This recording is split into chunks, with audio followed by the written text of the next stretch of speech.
राम राम। सभी को नए साल की हार्दिक बधाई। स्वागत है आपका अपने चैनल एचएस पॉइंट पर। दोस्तों, हम आज आपके लिए रेशियो एंड प्रोपोर्शन का वीडियो लेके आए हैं। अगर आप किसी भी एग्जाम की तैयारी कर रहे हैं, SSC GD, UP police constable, UPSI, railway इत्यादि किसी भी एग्जाम की तैयारी कर रहे हैं, तो ये मैथ का वीडियो आपके लिए बहुत इंपॉर्टेंट होने वाला है, क्योंकि हम इस वीडियो में आपके लिए एक से बढ़कर एक क्वेश्चन लेके आए हैं। तो वीडियो के अंत तक बने रहिएगा। चलिए शुरू करते हैं हम अपना पहला क्वेश्चन, क्योंकि हमारी जिद है जीतने की। क्वेश्चन में दोस्तों क्या कह रहा है? क्वेश्चन कह रहा है 720 रुपए को शैलेश, ललित व सतीश में 2:3:4 के अनुपात में बांटने पर प्रत्येक का हिस्सा क्रमशः क्या होगा। हम इसको कैसे करेंगे, चलिए आपको बताते हैं। अगर दोस्तों आप इसको करेंगे तो हम पहले यहाँ पे सतीश का हिस्सा, ललित का हिस्सा और शैलेश का हिस्सा लिख लेंगे। तो हम पहले लिखेंगे शैलेश का हिस्सा, तो हम लिख लेंगे शैलेश को SA से, और ललित को लिख लेंगे L से, और सतीश को लिख लेंगे SS से। हमने लिख लिया। अब इनको इनका रेशियो लिख लेते हैं। इनका रेशियो यहाँ पे कितना दिया हुआ है? रेशियो दिया हुआ है 2:3:4। यहाँ पे फिर क्वेश्चन क्या कह रहा है? 720 रुपए को हमको बांटना है किनमें? शैलेश, ललित व सतीश में बांटना है। तो हम इसको कैसे बांटेंगे, चलिए आपको बताते हैं। अगर आप इनको जोड़ेंगे तो जोड़िए, 4 3 7 2 9। हमारा यहाँ पे कितना दिया हुआ है? 9। हमने जोड़ निकाल लिया। फिर यहाँ पे रुपए कितने दिए हुए हैं? 720। तो हमने बराबर लगाया, लिख लिया हमने यहाँ पे 720 हमने लिख लिए। तो यहाँ पे एक की वैल्यू हमारी कितनी आएगी? एक की वैल्यू दोस्तों यहाँ पे आएगी हमारी, काटेंगे तो 9 एकम 9, 9 अट्ठे 72। तो हमारी एक की वैल्यू कितनी आ गई? 80 आ गई। हम अब इसका कैसे पहले निकालेंगे शैलेश का हिस्सा, फिर ललित का हिस्सा, फिर निकालेंगे सतीश का हिस्सा। हम यहाँ पे हमारा शैलेश का हिस्सा यहाँ पे कितना दिया हुआ है? 2। तो हम लिख लेंगे 80 गुणे 2 करेंगे तो कितना हो जाएगा हमारा? 160। फिर हम यहाँ पे 80 का गुणा हम 3 से करेंगे, 80 का गुणा 3 से करेंगे तो कितनी बार कितना आएगा हमारा? 8 त्रिका 24। तो हमारा कितना आ जाएगा? 240। फिर हम रेशियो लगाएंगे तो किसका निकालना है हमको? ये 4 का, मतलब कि हमारा सतीश का निकालना है। तो 8 चौको हमारा कितना होता है दोस्तों? होता है हमारा 320। तो हमारा कौन सा आंसर हो जाएगा? ऑप्शन नंबर ए हो जाएगा। 160, 240 और 320 हमारा यही राइट आंसर है। चलिए शुरू करते हैं हम अपना अगला क्वेश्चन।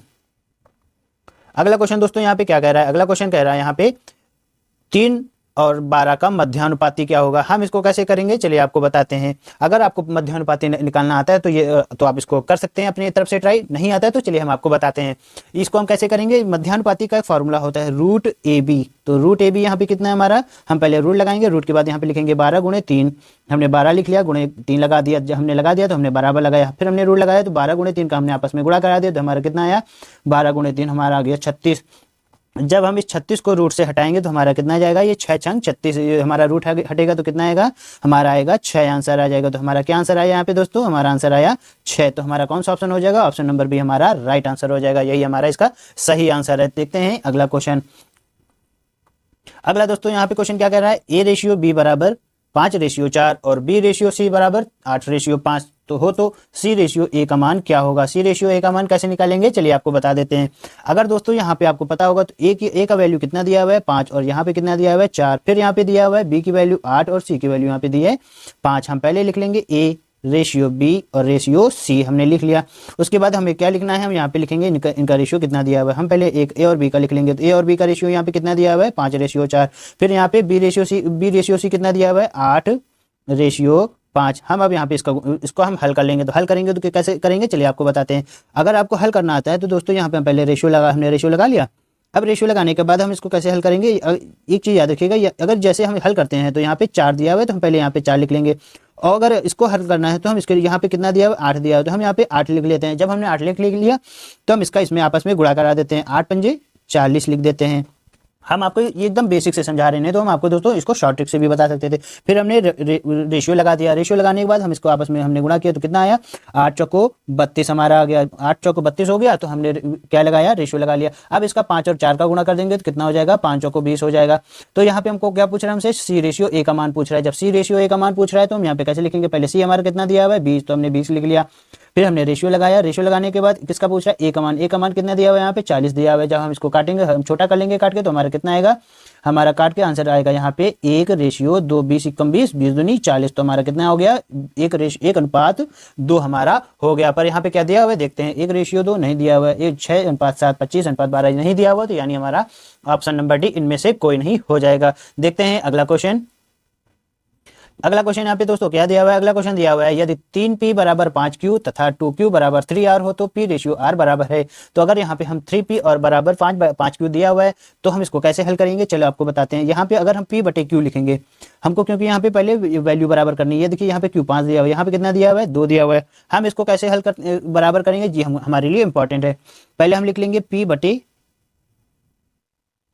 p बटे q लिख लेंगे तो हमारा कितना आ जाएगा, p की वैल्यू हमारी 5 हो जाएगी और q की वैल्यू यहाँ पे कितनी हो जाएगी 3 हो जाएगी। हमारा p की वैल्यू दोस्तों 5 क्यों आई, चलिए आपको बता देते हैं। जब हम इसको इन दोनों संख्याओं में बटे का वैल्यू अपनी निकालते हैं तो आमने सामने की वैल्यू हो जाती है। p की वैल्यू 5 हो जाएगी और q की वैल्यू 3 हमारी हो जाएगी। तो हमने यहाँ पे लिख लिया। जब हमने यहाँ पे लिख लिया तो हम यहाँ पे अब q बटे r लिख लेंगे। तो q बटे r की वैल्यू यहाँ पे कितनी दी है 3 बटे 2। तो हमारी r की वैल्यू कितनी आ गई, हाँ क्यू की आर की वैल्यू कितनी आ गई, यहाँ पे 2 आ गई और क्यू की वैल्यू यहाँ पे कितनी आ गई 3 आ गई। तो हमसे क्या पूछ रहा था, तो पी रेशियो आर का मान कितना होगा। तो पी रेशियो आर का मान हमें लिखना है तो हम लिख लेंगे पी रेशियो आर। पी की वैल्यू यहाँ पे कितनी दी हुई है, यहाँ पे दी हुई है 5। पी की वैल्यू हमने लिख ली यहाँ पे 5, 1 मिनट, हाँ यहाँ रंग बदल लिखा हमने। यहाँ पे पी की वैल्यू कितनी दी है 5, फिर रेशियो हमने लगाया, आर की वैल्यू कितनी दी है, यहाँ पे आर की वैल्यू दी है हमारी 2। तो हमने 2 लिख लिया। तो हमारा कौन सा आंसर हो गया, हमारा आंसर हो गया 5:2। हमारा यही राइट आंसर हो जाएगा। ऑप्शन नंबर भी हमारा राइट आंसर हो जाएगा। उम्मीद है ये वीडियो आपको समझ में आएगा। देखते हैं अगला क्वेश्चन। अगला क्वेश्चन यहाँ पे दोस्तों क्या कह रहा है, अगला क्वेश्चन यहाँ पे कह रहा है, अगला ये क्वेश्चन कह रहा है दोस्तों 6:3 बराबर x/4 में x का मान क्या होगा। इस तरीके के क्वेश्चन को कैसे सॉल्व करते हैं चलिए आपको बता देते हैं। इस तरीके के क्वेश्चन को सॉल्व करने का बहुत ही आसान तरीका है। अंदर अंदर का गुणा करा दो और बाहर बाहर का गुणा करा दो। कैसे, चलिए आपको बताते हैं। अगर अंदर अंदर का गुणा कराएंगे तो लिख देंगे 3 गुणे x बराबर, और बाहर बाहर का गुणा कराएंगे तो क्या लिखेंगे 6 गुणे 4। हमने ये देखो दोस्तों ये बेसिक भी है और इसका एक शॉर्ट ट्रिक भी होता है। इसी में आपको अभी शॉर्ट ट्रिक भी बता देंगे करने का तरीका। फिर हम इसको बेसिक से करेंगे तो यहाँ पे लिखेंगे 3x बराबर 6 चौको 24 हमने लिख लिया। फिर हम इसको करेंगे तो x बराबर 24 बटे 3, हमने 3 से काटा तो कितनी बार में गया 3 8 24, तो 3 7 21 3 8 24। तो यहाँ पे x की वैल्यू यहाँ पे कितनी आ गई तो हमारी यहाँ पे 8। तो हमारा कौन सा आंसर हो जाएगा, ऑप्शन नंबर डी 8 हो जाएगा। अगर दोस्तों हम इसका मेथड नंबर 2 देखें तो बहुत ही सरल है। कैसे, चलिए आपको बता देते हैं। हम यहाँ पे हमने 6:3 समानुपात x/4 दिया हुआ है। तो हम यहाँ पे अंदर अंदर का गुणा बाहर बाहर का कराते हैं। तो हम इसी में आपको बता देते करने का तरीका। अगर ये अंदर अंदर है तो ये बाहर है, हम 3 को 6 से काट देंगे तो कितनी बार में जाएगा 2 बार में जाएगा, और 2 का गुणा 4 से कर देंगे तो x बराबर हमारा कितना जाएगा 8 आ गया। देखो हमारा हमने कुछ भी नहीं किया और इसको शॉर्ट ट्रिक से भी कर ली तो हमारा ऑप्शन नंबर डी आ गया। यही हमारी इसकी मेथड नंबर 2 है। उम्मीद है आपको ये क्वेश्चन समझ में आया होगा। समझ में आया हो तो हमारे चैनल को लाइक करें, शेयर करें, सब्सक्राइब करें, क्योंकि यहाँ पे बातें कम सवाल ज्यादा लगाए जाते हैं। तब तक के लिए मिलते हैं आपसे अगले